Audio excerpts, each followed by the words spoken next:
everybody. Welcome to Real Talk. Hey, Miguel, thank you for joining me. I really appreciate it. What's up, Briscoe? How you doing, man? So, Miguel, we'll get to what's going on right now in this crazy world, but Yeah. I want to get back to the days where everything was fresh and new and anything was possible. Tell me about why you wanted to be in this business and why you chose the field that you're in right now. The good old days of 2004, when So YouTube was brand new. Started going to Diablo Valley College, where we ultimately would meet.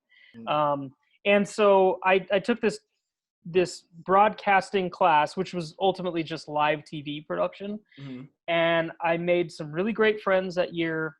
And my final project relied on each of the students directing their own live show. And the live show could be almost anything you wanted, but one of the things that the professor had given us was like, you could do scenes from movies, but you had to film it like a TV show and make it look, like a telenovela, like a soap opera or something like that if you wanted. Well, one of the scenes was from Ocean's 11. And it's a scene between Julia Roberts and George Clooney, and their characters had broken up. Right. And the whole premise was that you in TV production would direct a live camera show, and so you had to provide the actors. And a lot of the students would just use people within our class, but me being an asshole, I was like, oh, I've got these actor friends, I'll bring them from outside, which was totally acceptable.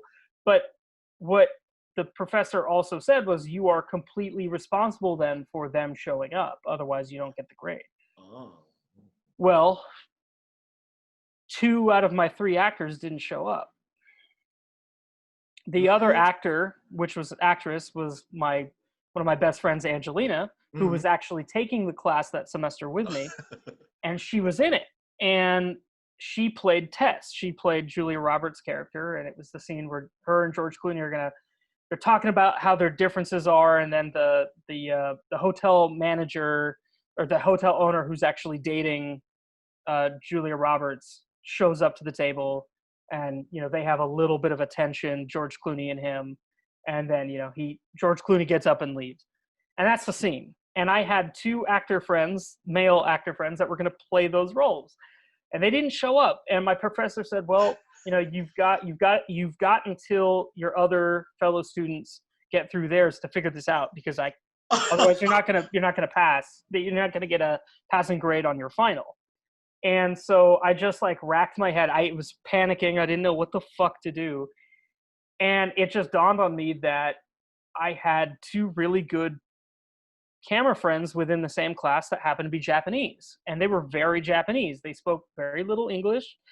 They spoke, they certainly spoke enough to get by, and you could have conversations with them. But I then asked Koji and Takashi to play George Clooney and the other character who I can't recall his name, and so they were going to play the 2 male actors, but knowing that they're Japanese and knowing that they're not actors, they're camera guys, I just sort of on the fly was like, okay, Angelina, I need you to be completely 100% in character and do not laugh no matter what the fuck these guys say. Okay, sorry. Said, what are you talking about? What?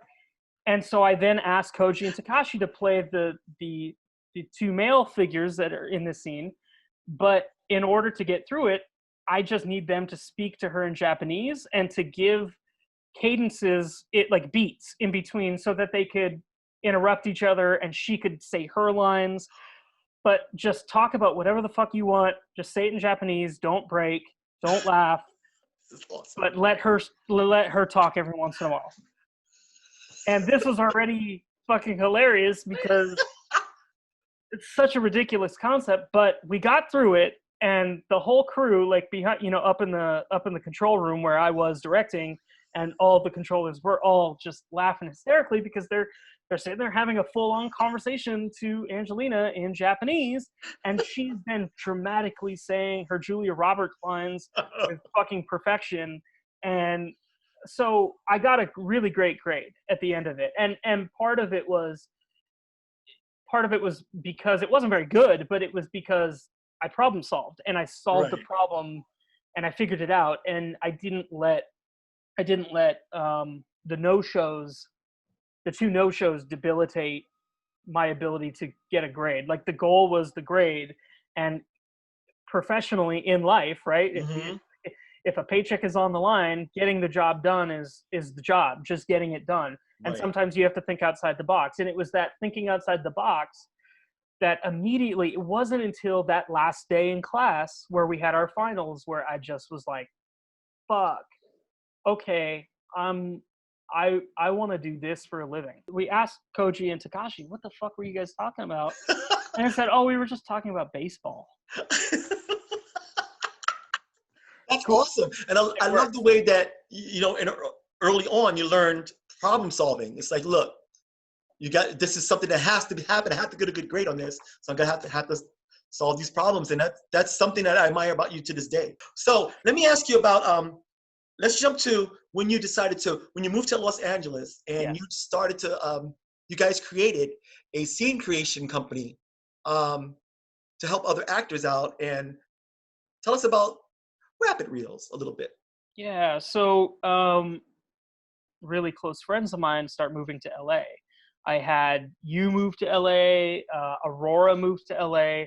My composer, we were working on, Michael and I were working on a short Right. film time called Eye for a Tooth, where the composer, I was able to get us a composer here in LA. Mm-hmm. But because James, the director of Eye for a Tooth, was a family man, he was very busy. He couldn't go to LA to like work on the music. So I would drive, down to LA and work on the music. Um, and the more I would talk to Nick, the more Nick would say, money's out here, man. Mm-hmm. And our good friend Aurora had already moved to LA. I don't know if you'd already moved to LA yet. I can't remember, but she was already there with our other good friend Summer Johnson, and they had started a web series called Actor Factor, which was sort of they were looking to find resources for actors in LA. Mm-hmm. And that not only would save them money, but that were like they felt like great resources for actors because they were both I actors. remember. Yeah, yeah. Mm-hmm. Yeah, Yeah. and so of course I'm watching an Actor Factor, and Aurora interviewed a company here in LA. I don't know if they're still around, but um, Create Your Reel, a company Mm-hmm. called Create Your Reel. And I was looking at what Create Your Reel was doing, and I was like, Michael, get in here, look at this. And he looked at it, and we were looking at the content that Create Your Reel was doing, and it was good. It wasn't bad, but almost immediately we were looking at it and being like, where's the other actor? Where's the other scene partner? Right. Where is this? Where is that? Why does it look this way? Well, they had a very particular method and way of going about their content creation for actors that was good. But what it did more than anything was inspire, because we had already produced all these shorts, and we were trying to produce a couple of like short films that were really just scenes Mm-hmm. for actors in the Bay Area. And we just sort of realized, holy shit, we don't have to do weddings and events anymore to pay bills. We could do Right. we I if I moved to LA, I could do that. Mm-hmm. And I saw that Actor Factor episode. I saw what Create Your Reel was doing, and I was young, and I was like, we can do that better. Yeah. We could offer a better service. And it's not about, again, saying what they were bringing to the table wasn't good. It was just Mm-hmm. saying we can elevate it because we have we immediately could tell we had more resources available to us, Mm-hmm. just in terms of what we could bring to the table with our Right. experience at that point. But we still had a lot to learn. And what Create Your Reel did that was really that I really admired was their business understanding. Like that they had like wrapped their company into this image of, you need content. What I loved was their messaging of, you need content in order to book the job.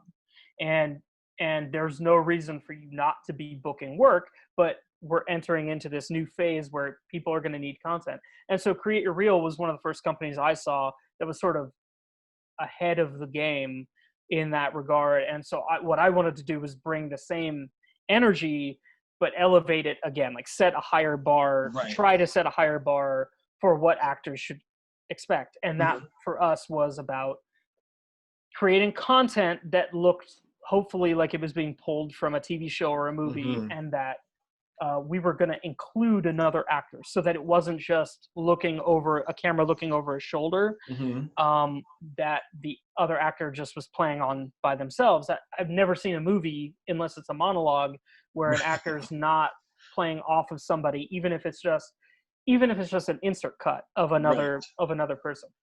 So it became really clear that Michael and I, we could move to LA and not just be like moving to LA with a dream. We could move to LA with like a plan. Like we could actually like justify like, okay, we moved to LA and start this business.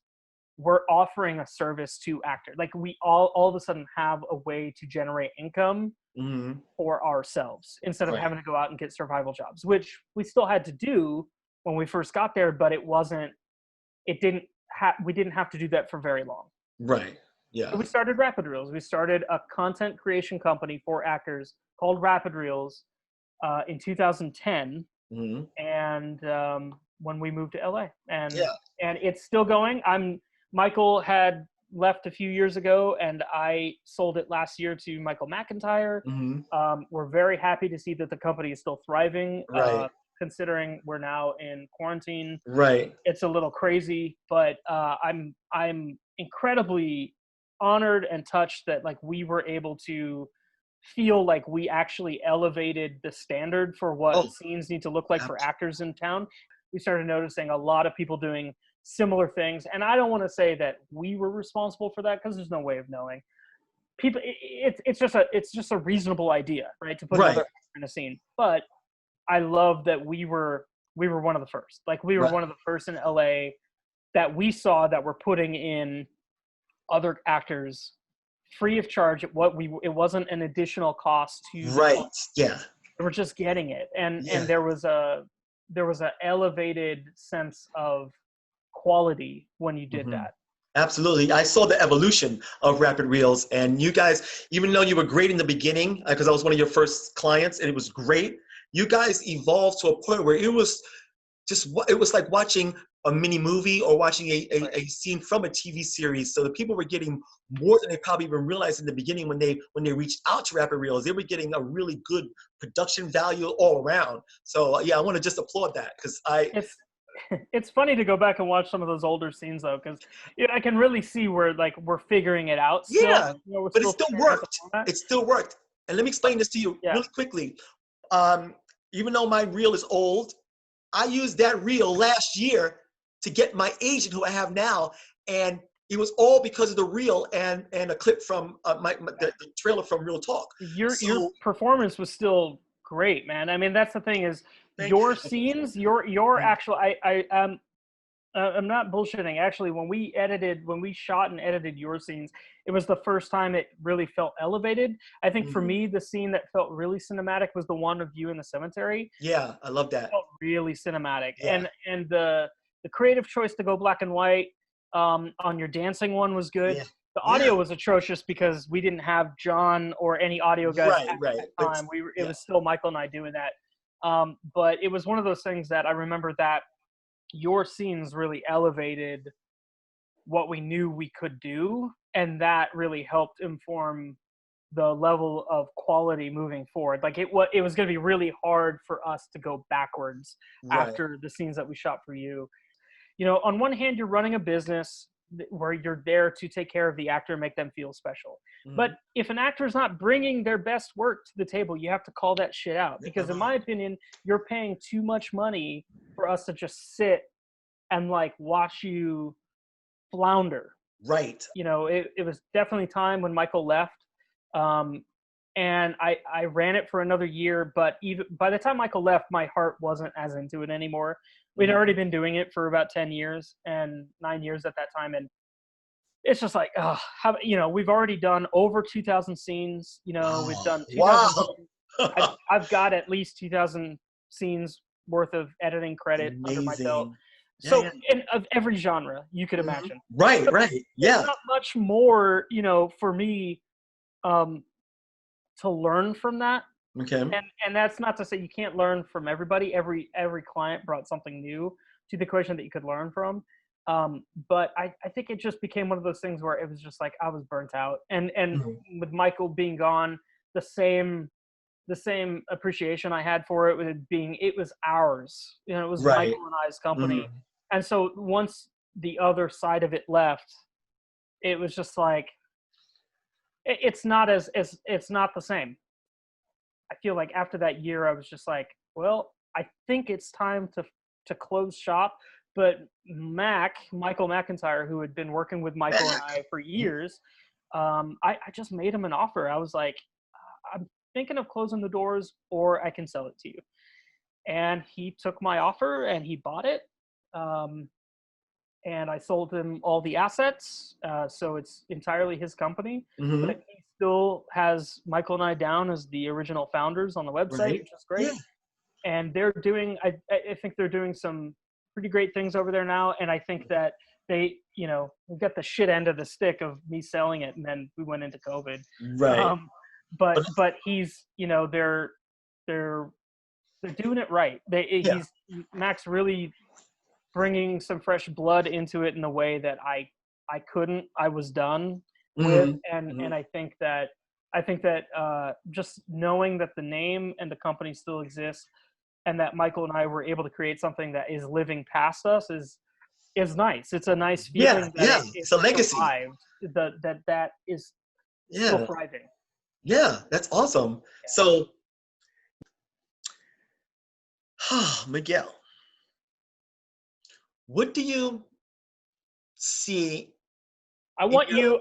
I want you in the future, Briscoe. I want you to put that fucking list of questions, like Oh, tape it right next to the yeah. Yeah. camera, so you don't look down, and I can tell that you're thinking about your next question.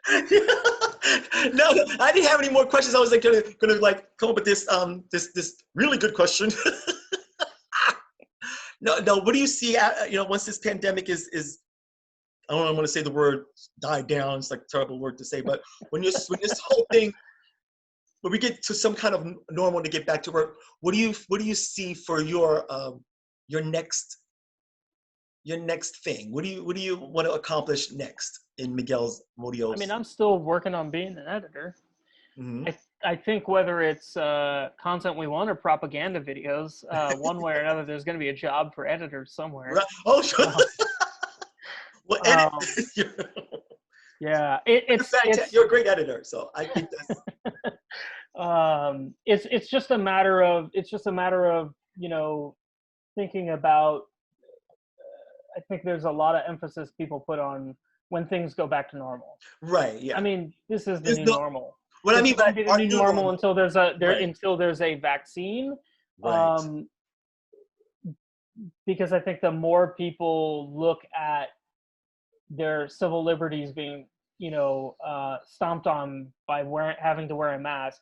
I think it's the same if you look at almost any.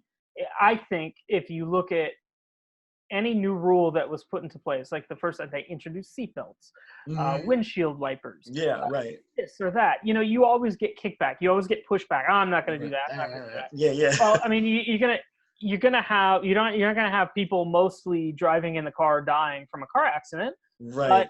when it happens, your chances of survival are heightened by wearing a seatbelt, right? And we've Right. all sort of learned that finally.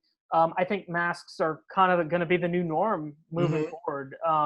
I certainly, I don't know enough about like it's real easy to get judgmental when you see someone not wearing a mask Hmm. outside when you are, and to be like, oh, why aren't they wearing a mask? Well, I don't know. No. All I know is that I will wear one when I'm Hmm. outside, Hmm. when I'm around others, unless I know that that person has been socially distant, Hmm. and I can know that the person I'm hanging out with, Right. I know where they've been. Yeah. Um, it's not a matter of disrespect. It's just a matter of me wanting to be safe for myself and Right. for my loved ones around Right. me. Exactly. I'm healthy. My wife is healthy. Our neighbors are healthy. But you don't know who's got an immune deficiency order or something where Right. it's gonna just hit them hard. And Hmm. to hear the argument, well, the flu this or the flu that. We lose this many every year in the Yeah. flu. Well, guys, it's been 3 months and we've lost Yeah. more than you lose in a year of the Yeah. flu. That tells you something. But I think Yeah. it's out of sight, out of mind, right? We don't Hmm. see it. So because we don't see, we don't see a person, people dying in front of us, you don't believe it. Right. It's Right. easy not to believe Right. until you know someone that has died, as Yeah. unfortunately We all. Kelly and I do, Yeah. and you do. Yeah. We've lost friends Was. to this thing. Yeah. So It's. That was the biggest surprise. It was pretty devastating. It was. it's I was at weird. a loss. I'm still at a loss for words. With someone so vibrant, young, and beautiful, and just the sweetest man, just the nicest guy. And he just, when you walked into a room, he had the most beautiful energy. And um, yeah, there's no It's rhyme weird. or reason for this. There really isn't. So, I'm glad that I got to know him while he was here.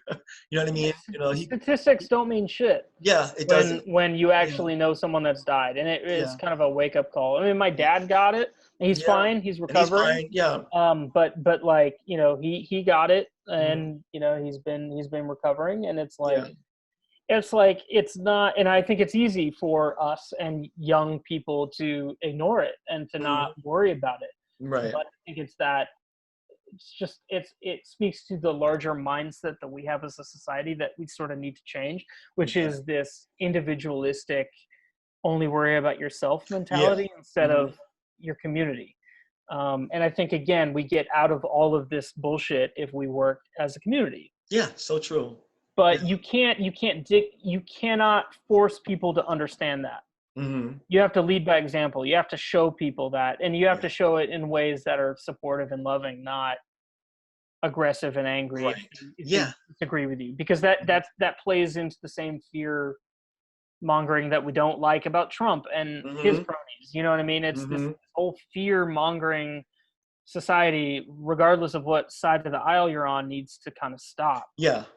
But Yeah. the only way to stop it is by living by example. Hmm. Living by example and being intelligent and smart, and like it's like a game of fucking chess, Yeah. like play your moves correctly. Like play Hmm. your moves intelligently and with thought and thoughtfulness, and we'll get through this. Yeah. Yeah. We'll all get through this, and I think we're going to be a lot better on the other end. Even though we lost a large part of our population, it's just this reset is something that we didn't know we needed, Yeah. and so A lot of good. There's a lot of positive that have yeah, a come out lot. of Yeah, it. absolutely. Yeah, absolutely. So Miguel Amodio, I really appreciate you stopping by your own house to be on Real Talk. it was a hell of a drive. I'm not It was looking forward to that sitting in commute. traffic. Well, we see all the beautiful editing and magic happens at the Amodios. Well, At the, now hold on a second before we wrap it yeah, up. yeah. I mean, aren't you working on? Tell us a little bit about what Briscoe Diggs has been working on with regard to Real Talk. Okay. Well, I have been uh, getting my new episodes of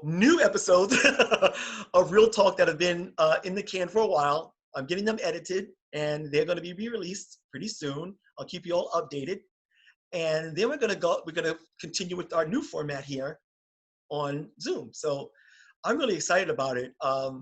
You guys, if you want to see the old episodes of Real Talk, you can go to YouTube. It's REEL Talk, not to be confused with The Real or The Talk. This is Real Talk with a view. It's fabulous. It's a commercial. So We'll you go to my put YouTube all the channel. information up underneath. Yeah. Real Talk. But like Miguel always goes with Briscoe Diggs. You don't have to say that. They know who you are. I I'm like just it. kidding. That's your name, Briscoe I know. I'm Diggs. just messing with you, brother Briscoe man. Diggs. I was gonna say something. I totally forgot. It was something hilarious. Oh, there's a great outtake of you and I from one of the first episode I had edited that I'm gonna Oh, put up later on. Not right now, but it's hilarious. put it And on. things Who cares? like that. Maybe I'll put it at the very end of the episode. I'm gonna have my beautiful Angel Sanchez do that. Put that up there. Yeah. And Awesome. also, yeah, this is exciting. I really appreciate the support from my family and friends. It's just you know um, things happen for a reason. You know, I hate that phrase, but of course, I don't know if it's a good reason or a bad reason, but things happen for a reason, and it's time now to put myself back out there and show the world what I got and just be me, just be myself, and just.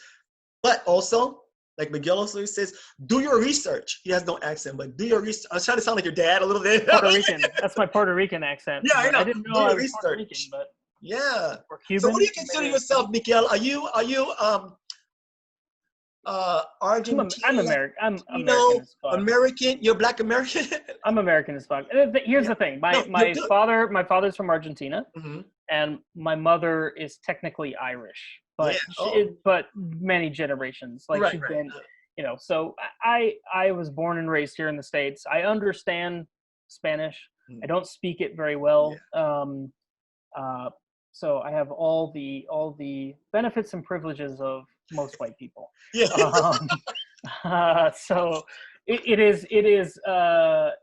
it's one of those things where I have another good friend, Cherie, who you might talk to one day.